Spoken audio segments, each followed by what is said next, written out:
ఓ మనిషి పట్టుదలతో ప్రయాసంతో జీవితంలో ఏదైనా సాధించగలడేమో కానీ ప్రాణాన్ని సాధించలేడు. ప్రాణము ఓ నూతన సంవత్సరం, ఒక మనుషుడికి దేవుడు అనుగ్రహించే దయా కిరీటం.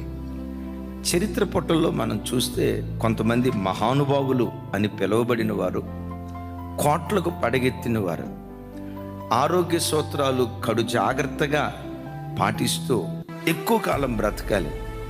మీరు వినుంటారు మైకేల్ జాక్సన్. ఎంతమంది చూసారా ఆయన్ని? మైకేల్ జాక్సన్ ఆయన ఎప్పుడు అంటూ ఉండేవారట, 150 సంవత్సరాలు నేను బ్రతకాల. 100 కాదు, 75 కాదు, 150 సంవత్సరాలు బ్రతకాలి అని చెప్పి ఆయన చుట్టూతో ఎప్పుడు 20 మంది వైద్యుల్ని తన చుట్టూతో ఉంచుకునేవాడట. ముక్కుకు ఒక వైద్యుడు, నోటికి ఒక వైద్యుడు, కంటికి ఒక వైద్యుడు, కాలుకు ఒక వైద్యుడు, చేతికి ఒక వైద్యుడు, తలకు ఒక వైద్యుడు.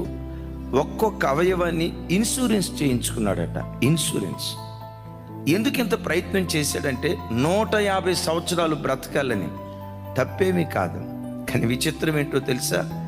50 సంవత్సరాల వయసులోనే ఈ లోకాన్ని విడిచిపెట్టి వెళ్ళిపోయాడు.